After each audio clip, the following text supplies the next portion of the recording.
In the bold and the beautiful, a name has never been a neutral thing. It is a banner raised over bloodlines, an inheritance that can feel like a shield or a weapon depending on who is holding it. When Katie Logan begins to build Logan as a declaration of independence, she does not imagine herself stealing anything. She imagines reclaiming oxygen. For years, her identity has been folded into other people's narrative: sister, supporter, stabilizer roles that kept the family intact while quietly compressing her own ambition. Logan, as she envisions it, is not a provocation. It is a sentence finished at last, a way of saying that she exists in her own right, not merely as a reflection of louder wills. But to Brooke Logan, the same project reads as something far more dangerous. Brooke does not see independence, she sees appropriation. In her eyes, the Logan name is not a blank canvas to be repurposed by whoever reaches for it first. It is a living archive of choices, sacrifices, and survival, many of which Brooke believes she paid for with her own scars. When Katie positions Logan as a new standard bearer, Brooke hears an unspoken accusation that the past needs correcting, that the old stewardship failed. What Katie frames as autonomy, Brooke experiences as erasure. This divergence of meaning is what turns disagreement into war. Brooke's response is not to argue the philosophy. She understands that philosophy rarely moves markets. Instead, she moves structure. She aligns with Ridge Forrester and Carter Walton, not through melodrama, but through method. Meetings are scheduled and rescheduled until momentum bleeds out. Questions about governance are raised at precisely the wrong moments. Doubts are clarified in rooms that never quite include Katie. The attack is not frontal, it is cumulative. Each small obstruction makes the next one easier to justify. Each delay feeds a narrative of fragility. Katie feels the pressure not as a single blow, but as a tightening vice. She recognizes the technique. She has watched it used before against competitors, against dissenters, against anyone who needed to be slowed without being openly confronted. The difference this time is intimacy. These are not faceless rivals. These are people who share holidays, history, and grief. The knowledge sharpens the pain. It also clarifies the stakes. At first, Katie tries to endure. She tells herself that patience is strength, that excellence will eventually outrun sabotage. She leans into process, into building teams and timelines that can survive friction. But Ridge and Carter continue to apply pressure with the calm insistence of people who believe they are preserving order. To them, Katie's project is not merely risky, it is destabilizing. It threatens to redraw boundaries that have kept power legible. Their objections are framed as responsibility, as guardianship of a legacy too large to be bent by individual will. The irony is not lost on Katie. She is accused of recklessness by men who have built empires on impulse, of overreach by leaders who have rarely been asked to justify their reach at all. Each critique feels less like concern and more like containment. The message beneath the message becomes impossible to ignore. There is no room for your independence if it disrupts our equilibrium. As the squeeze intensifies, Katie begins to understand that endurance alone will not suffice. There is no corridor left to retreat into, no compromise that preserves both momentum and dignity. The project is being bled on purpose, starved of time and goodwill until it collapses under its own weight. Faced with that reality, she reaches for the one tool left that can halt the slow suffocation: the law. The decision is not made lightly. Katie knows that playing the legal card will escalate everything. It will convert quiet obstruction into open conflict, force positions to harden, and invite scrutiny that can be as damaging as it is clarifying. She also knows that the moment she formalizes the dispute, she risks validating Brooke's most corrosive suspicion that this was always a coordinated attack, not an act of independence. That is where Bill Spencer enters the frame, unmistakable as gravity. Bill does not hesitate. He stands with Katie not because it is convenient, but because he recognizes the pattern being used against her. He has wielded similar patterns himself and knows exactly how they end when left unchecked. His support is practical, forceful, and immediate. He funds the legal strategy. He leverages contacts. He applies pressure where pressure can still be felt. In doing so, he becomes both shield and accelerant. To Katie, Bill's backing feels like oxygen returning to a sealed room. Someone sees what is happening and refuses to call it process. Someone is willing to say out loud that obstruction can be abuse when dressed as stewardship. Yet she also sees the cost of his presence. Bill is a lightning rod.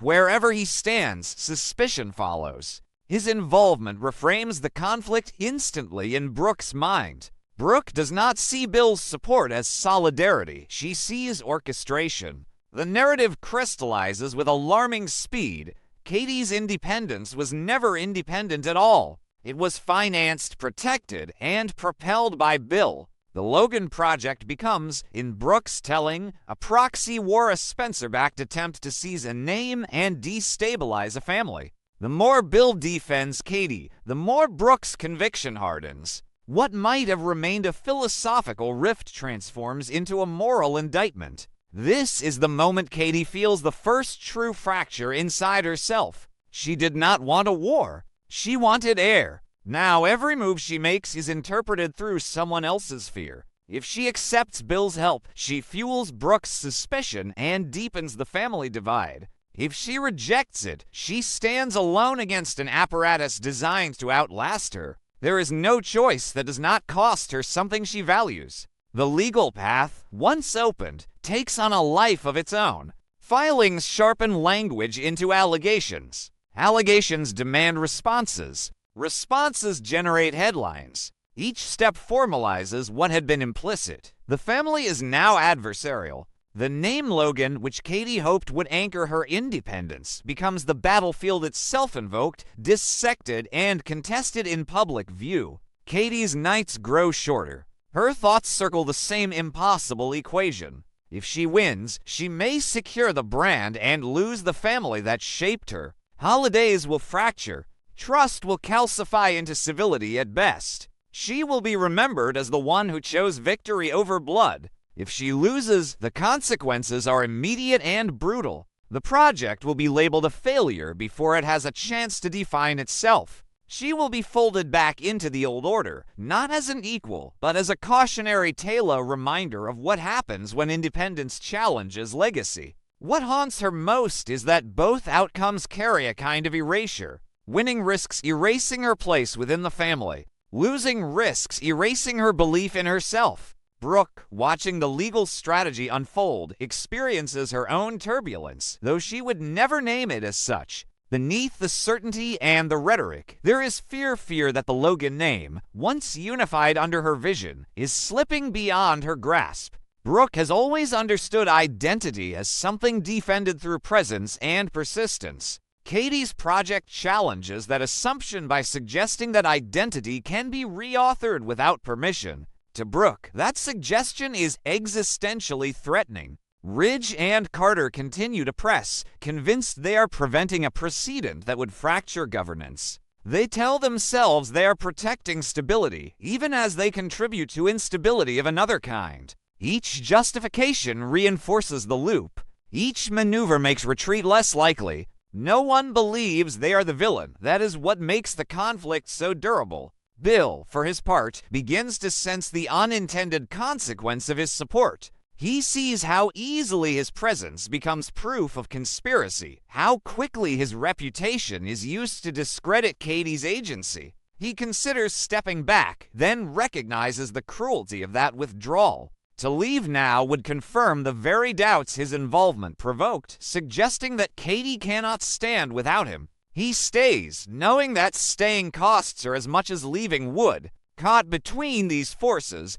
Katie's resolve thins, not because she doubts the righteousness of her cause, but because righteousness does not quiet loneliness. There are moments brief, dangerous, when she wonders if retreat would hurt less. If surrendering the project might preserve the family in some recognizable form. But those moments pass when she remembers why she began, not to conquer, but to exist without apology. The turning point does not arrive as a dramatic revelation. It arrives as acceptance. Katie accepts that there is no version of this story where everyone remains whole. She accepts that independence, once claimed, extracts a toll. And she accepts that the name she carries will always be contested not because it is weak, but because it is powerful. With that acceptance comes clarity. Katie reframes her objective not as victory over Brooke or Ridge, but as survival of meaning. She leans into the legal strategy with precision rather than fury.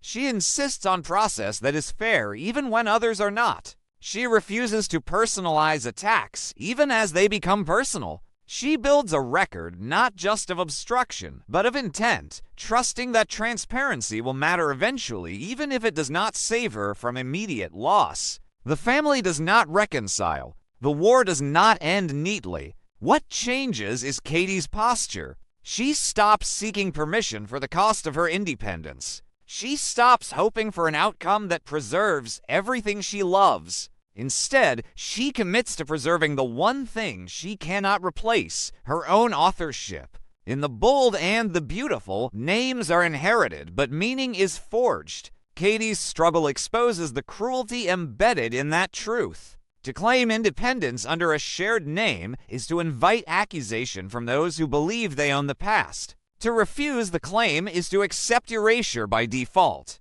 There is no safe passage between those poles. As the conflict continues, the audience is left with a question that refuses easy answers. Is family preserved by preventing change or by allowing it even when it hurts? Katie's answer, carved slowly and painfully, is that survival without selfhood is not preservation at all. Whether she wins or loses in court, she has already crossed the line that matters most. She has chosen to stand inside her name, not behind it. In The Bold and the Beautiful, neutrality has always been a myth. Power does not tolerate stillness, and systems built on legacy do not reward hesitation. That is the brutal truth Carter Walton is forced to confront as the Logan War intensifies, and every attempt he makes to stabilize the situation only sharpens suspicion around him. Carter has spent his career believing that rules, process, and institutional integrity could outlast personal vendettas.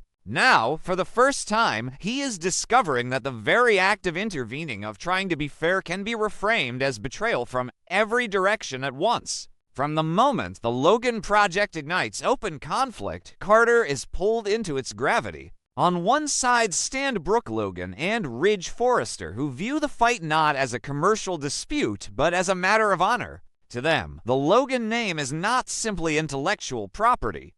It is a symbol that must be defended against what they perceive as internal conquest. Their arguments are emotional, rooted in history, and sharpened by the belief that allowing Katie to succeed unchecked would rewrite the family hierarchy in ways that cannot be reversed. On the other side is Katie Logan, increasingly isolated, increasingly cornered, and increasingly aware that the attacks against her are not about governance, but about containment. She is not challenging a single policy or decision. She is challenging the assumption that power flows in only one direction. And she is doing so at the worst possible time, when personal crises have weakened her visibility and when silence is being weaponized as proof of incompetence. Katie does not ask Carter for favoritism. She asks him for protection of process, for assurance that the law will not be bent to crush her before her case can even be heard. Carter believes that requests should be easy to honor. It is, after all, what his role exists to do. Yet, with every procedural correction, he makes every reminder about due process, every attempt to slow a rushed decision.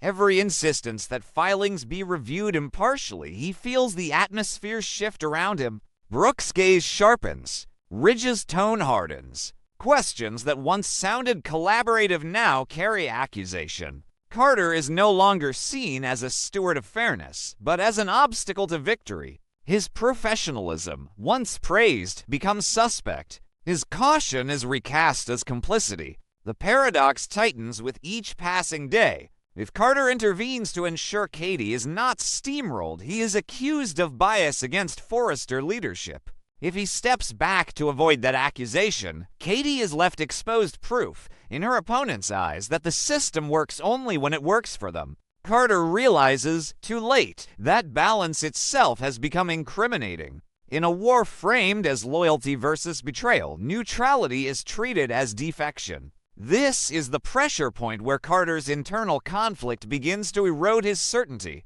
He has always believed that systems matter more than personalities, that no individual, however powerful, should be able to bend the rules to suit their narrative. But he also knows the cost of alienating the people who built those systems and who still hold the levers of informal power. Ridge and Brooke are not merely executives, they are pillars of Forrester identity. To cross them openly is to risk becoming the next problem the institution needs to solve. At the same time, watching Katie be handled through procedural chokeholds ignites something Carter has tried hard to suppress. He recognizes the pattern because he has enforced similar patterns himself, always telling himself they served stability. Now, seeing those tools turned against someone who lacks equivalent insulation, he is forced to question whether stability has ever been as neutral as he believed. The law, he begins to realize, does not just protect fairness, it can also legitimize cruelty when wielded by the powerful. The more Carter hesitates, the more dangerous his position becomes. Brooke senses it first. She understands hesitation instinctively. She has survived by exploiting it. Carter's pauses, his careful phrasing, his refusal to endorse aggressive tactics outright, all of it becomes narrative fodder. In private conversations, Brooke frames Carter as conflicted, compromised, perhaps even manipulated by sympathy. The implication is subtle but lethal. A man who cannot choose sides cannot be trusted with authority. Ridge, more direct, begins to question Carter's loyalty openly. He frames his concerns as governance issues, but the subtext is unmistakable. Carter is asked, repeatedly, to affirm where he stands, not in principle, but in allegiance. Each time Carter responds with nuance, the suspicion deepens. In a room that has decided the outcome, nuance reads as resistance. Katie, watching from her increasingly precarious position, recognizes the danger Carter is in even before he does. She sees how his attempts to shield her procedurally are being twisted into proof of partiality. She knows that if he falls, she will be next stand with far fewer protections. Yet she also understands that pushing him to choose her openly could destroy him. The weight of that knowledge adds another layer to her isolation. Even the ally she needs most cannot stand too close without being burned. The turning point arrives not with a decision, but with a pause. In a critical moment, one that will later be dissected in both boardrooms and courtrooms, Carter hesitates before signing off on an action that would materially disadvantage Katie's case. The hesitation lasts only seconds, but in those seconds, the room takes note. Eyes exchange meaning. Silence stretches just long enough to be interpreted. When Carter finally speaks, choosing to defer rather than deny, the damage is already done. That hesitation becomes evidence. Outside the room, it is cited as proof that Carter knows the action is unjust. Inside the room, it is framed as confirmation that he is no longer aligned with Forrester's interests. In legal filings, it is referenced obliquely as an acknowledgement of irregularity. In whispers, it becomes the story of a man who wavered at the wrong time. Carter discovers, with brutal clarity, that in high-stakes power struggles, hesitation is not read as thoughtfulness, it is read as guilt. The assault on his credibility begins immediately. Questions are raised about his past decisions, his relationships, his motivations. Innocuous emails are reinterpreted. Routine meetings are recast as secret strategy sessions. The same system Carter trusted to protect fairness is now being used to interrogate him. He is not accused outright. He is examined. And examination, conducted by adversaries, is its own form of punishment.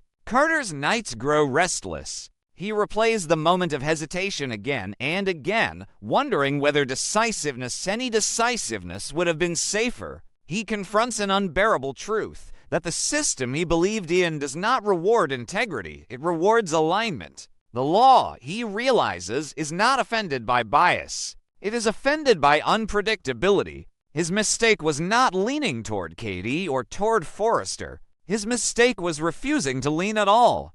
Forced at last to look inward, Carter confronts the question he has avoided his entire career. What is his responsibility when the system itself becomes the instrument of harm? Is it enough to apply rules evenly when those rules are being weaponized by those with greater reach? Or does justice require choosing sides when neutrality perpetuates abuse? The answer terrifies him because he knows where it leads. Standing beside Katie Opally would mean breaking with the power structure that has defined his professional life. It would mean accepting that his role as protector of process cannot be separated from the moral context in which that process operates. It would mean acknowledging that sometimes the law must be defended from those who claim to embody it. Yet choosing safety would mean abandoning someone who is being crushed not by lack of merit, but by lack of insulation. It would mean proving Brooke and Ridge right that systems exist to protect those who already own them. Carter's hesitation, once a moment, becomes a crossroads. He understands now that delay is itself a choice and one that others will continue to weaponize against him until he makes a clearer one. The war has evolved beyond Logan versus Forrester. It has become a referendum on whether institutions can survive without sacrificing individuals to preserve hierarchy. As the legal battle escalates, Carter finds himself under scrutiny from every angle. Depositions loom. Motions reference his actions. His name is spoken with a new tone, no longer neutral, no longer authoritative, but contested. The irony is not lost on him. The very qualities that made him valuable are now liabilities. His caution, his restraint, his insistence on balance, all of it has become ammunition. In the final moments of this chapter, Carter stands alone in his office, looking out over a city built on ambition and erasure. He understands now that he cannot remain what he was. The war has claimed him, whether he consented or not. His hesitation has already changed his trajectory. What remains is the harder decision whether he will let others define that change, or whether he will finally define it himself. In The Bold and the Beautiful, the most dangerous moment is not when a character chooses a side, but when they realize that refusing to choose has already placed them on one. Carter's pause has spoken louder than any declaration. The only question left is whether his next move will redeem that silence or confirm the worst suspicions of everyone watching.